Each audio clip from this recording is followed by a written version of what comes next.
Good morning, boys and girls. Today our story is Too Many Tamales by Gary Soto and Ed Martinez.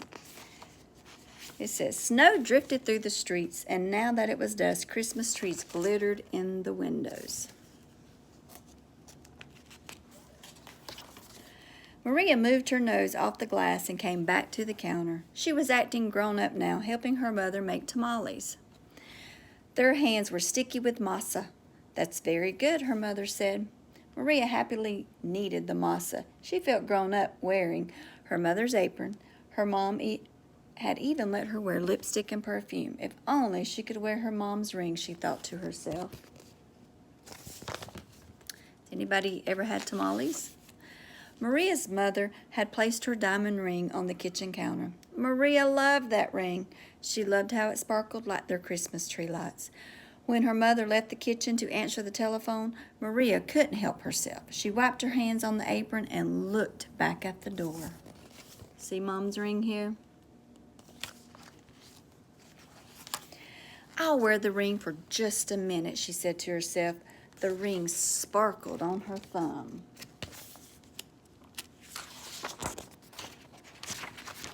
My pages are sticking together, guys. Maria returned to kneading the masa, her hands pumping up and down. On her thumb, the ring disappeared, then reappeared in the sticky glob of dough.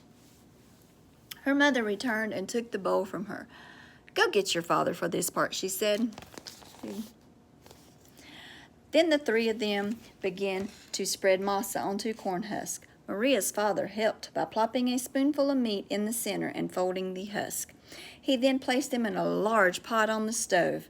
They made 24 tamales as the windows grew white with delicious smelling curls of steam. See the steam? Y'all see the steam? Did any of y'all help Mom, Dad cook? A few hours later, the family came over with armfuls of bright presents. Her grandparents, her uncle and aunt, and her cousins, Dolores, Teresa, and Danny.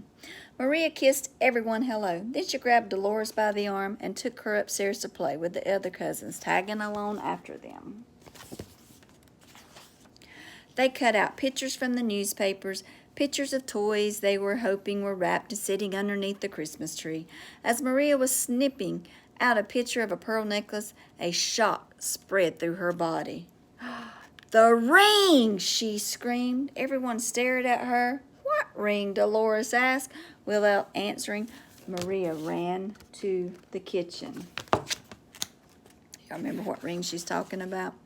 The steaming tamales lay piled on a platter. The ring is inside one of the tamales, she thought to herself. It must have come off when I was kneading the masa. Dolores, Teresa, and Danny skidded into the kitchen behind her. Help me, Maria cried. They looked at each other. Danny piped up first. What do you mean?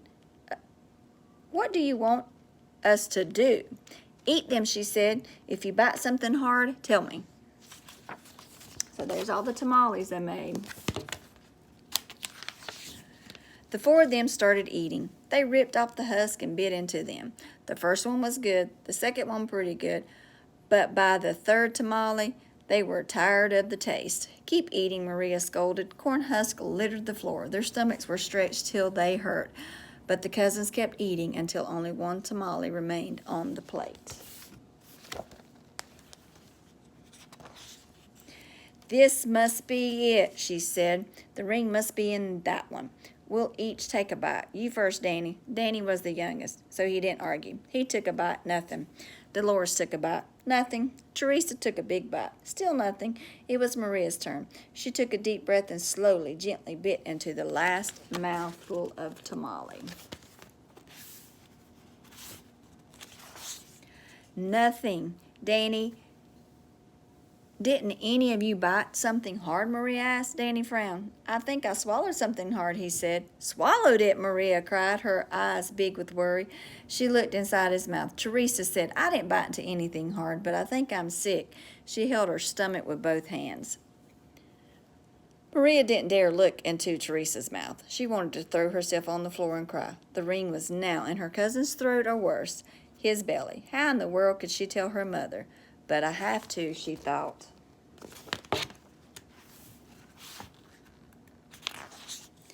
She could feel tears pressing to get out as she walked into the living room where the grown-ups sat talking. They chattered so loudly that Maria didn't know how to interrupt. Finally, she tugged on her mother's sleeve.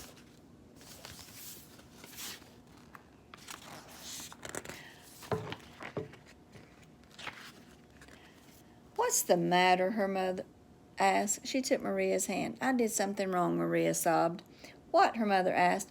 Maria thought about the beautiful ring that was now sitting inside Danny's belly and got ready to confess. Then she gasped.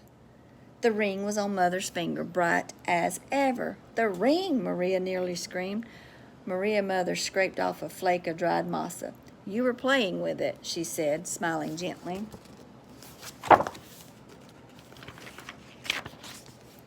"I wanted to wear it," Maria said, looking down at the ring.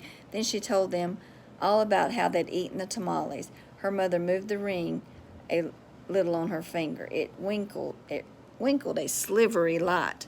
Maria looked up and Aunt Rosa winked at her too.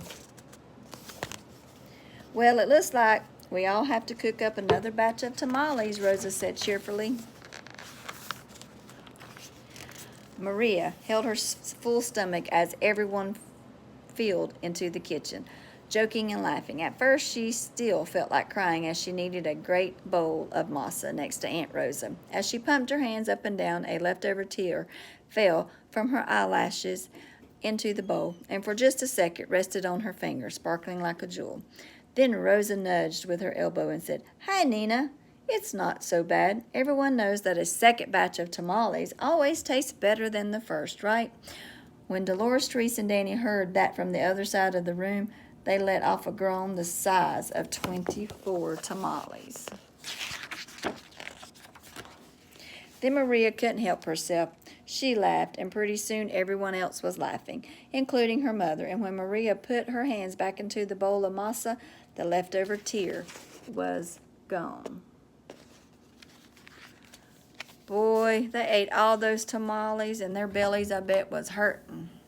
Hope y'all enjoyed that story, and then I'm going to read a fun Halloween story here in a few minutes.